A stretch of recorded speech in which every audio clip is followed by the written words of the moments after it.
Priscilla Jeffery was elected to the Charleston County School Board last November.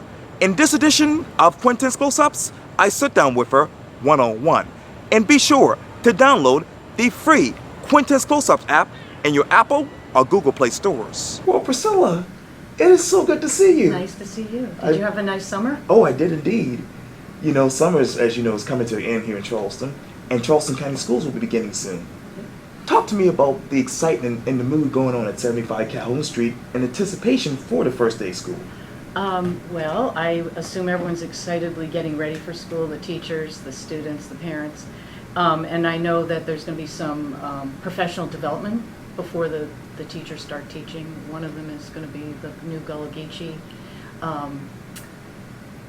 language identification. I can't remember the real name of it. To train teachers to listen for students who may be speaking that at home and then coming to school, so they can get enough services so that they can do well in their language classes.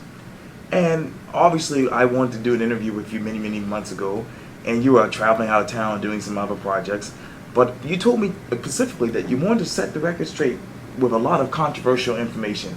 Can you set the fact and fiction straight right here? I could try. Okay. And specifically on what issue would you like to talk? Yeah, I mean, all the Charleston County. Go for Okay, it. now I thought of one. So one of the things is I've spent a lot of time down at 75 Calhoun working with people who are doing different projects or different initiatives, or just, you know, checking up on what's going on in our schools and monitoring. And so one of the projects that I'm on is the Alternative Programs Committee, and there were 5 community members, myself and CCSD employees. And what I know when I came in, or several years ago, that our discipline policy was different in different schools. Different kids were getting disciplined differently, and so we're trying to bring everything together so that it's fair for all kids in all schools. And because it's schools, it's never going to be exactly the same anywhere, but we're working on that. And one of the things that we did was we hired more PBIS coaches so that teachers can be more trained in how that works. But what I'm most excited about is that we're going to start a pilot program on restorative practices for students in 5 of our schools. And I visited with CAJM, which is the Charleston Area Justice Ministry. Right. We visited a school district in Jacksonville, Florida. The entire district is doing restorative practices, and it's made a huge difference in the environment of the school. But children are learning better because everything is running better, because children know what are expected of them, and if that doesn't happen, there's a way that they can work out their issues outside the classroom, and then as quickly as possible get them back into the classroom. And then when I was in Denver at the National School Board Association meeting, I went to a Denver high school. I taught in one Denver high school, but this was a different one. And there was a lot of problems and violence and kids not doing well. And they started restorative practices in their school in September. When I was there in February, it was amazing how much that school had changed from what I remember when I was there. And it's everyone in the building, from the principal, you know, the cafeteria people, the custodians, everyone is trained in how this works, so everyone can work together to create an environment in a school that is conducive to learning. And let me stay there, because obviously with the school district right now and the school board, there's a debate over the controversial school board pay raise vote and obviously repeal. There's a lawsuit going on right now, so nobody can really talk about it. But talk to me about the research that you have found. Okay, so I'm only going to speak for myself. Sure. So I abstained the first vote because I wasn't sure what I thought about it, and then the second vote I was actually out of town, but I was traveling with educators who I highly respect and had worked with, and we talked about it, and so I started doing research, and they're from Denver, and Denver has 95,000 students. Wow. And almost 200 schools, and their school board does not get paid.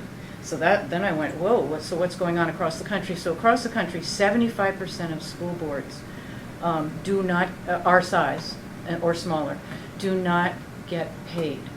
And then I thought even further is we actually, right now in Charleston County, we don't have all the things we need for our students in the school. We don't have enough support staff. We don't have enough maybe teachers in the classroom. We're putting 2 teachers in some of the classrooms, but we don't have enough funding to do it in all of the schools that need that. So I felt like, me personally, felt like that, I think that the money is best spent in the classroom or for the students before we start thinking about paying school board members. And I know it was said that we were going to get paid 40% of what a teacher's pay is. Having been a teacher, and as hard as I work on school board, I Right. do not work 40% as hard Wow. as a teacher. Teachers work really, really hard. Mm. And obviously, you've been on the Charleston County School Board for 8 months. What is it like in your mind? Take us behind the scenes and tell us what it's like to be you as a board member. Some days it's challenging, and some days it's, gratifying if we get to move forward in some progress. Our kids are doing better. The challenging parts are sometimes a lot of negativity comes at us, which is fine. I expected that, but a lot more than I expected. And then people who are supportive of what we're doing are very quiet. We don't hear about them unless I happen to bump into somebody Right. and they say, we really like what you're doing, it looks like you're going forward. We only seem to hear in the public and is the naysayers and the negative people. And yes, there's a lot of work that we need to do here. That's why I ran, and that's why I'm serving on the Right. board. But I think for the benefit of our students that we work together. And that's hard. It's easier said than done, but that's my dream.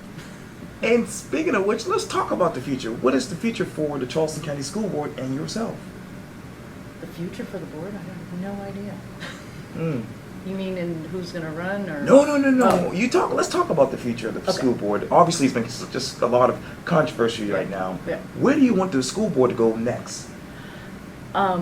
Well, I know what I've done is I've gotten down working with people at CCSD, sort of overseeing what they're doing, any input that I can offer. They're the professionals, and that would be fine. And then hopefully, and disseminating that information out into the community. I also visit schools. I usually spend about 3 hours in a school when I go visit, so I can see the whole thing. And I think that if you've never been in a classroom, running a school and running a classroom is really complicated. It's multi-layered, and no matter how our students come to us, it's our job, or it's educators' job, to do the best we can to educate them. And that is really hard some days, and it takes all of us to work together to figure out what the problems are and try to solve those problems. That's what I'd like to see. And obviously, your nonprofit group that is helping kids in Ghana are really implementing a new plan that's coming from really South Carolina and Charleston County. Talk to me about STEM. So my nonprofit sends 75 girls to school in Swam, Ghana. And last year, I joined with another organization, and we did STEM teacher training in Ghana for 56 teachers. And not only was it STEM training so that they could teach in their classrooms, but every teacher who was there had to run a science club for girls in their school, because we want to make sure we get more girls into the sciences. Okay. Not that we don't want boys, but we really want more girls in the sciences. And so it was really exciting, because the teachers were so thrilled to learn how to do hands-on activities that they could take back to their schools. And because the schools really virtually have no materials, like when I say no materials, I mean no materials.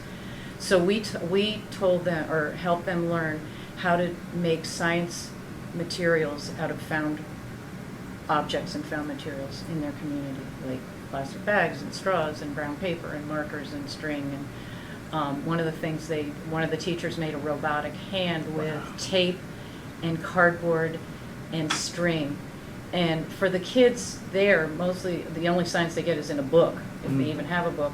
And so to have a hands-on project is really exciting, and the teachers were so excited that they had already gone back and trained some of the other teachers at their schools. And so I think it's going to have sort of a domino effect. Yes, indeed. Well, Priscilla Jeffery, thank you so much for your time. I really appreciate this. Thank you for asking me. Anytime.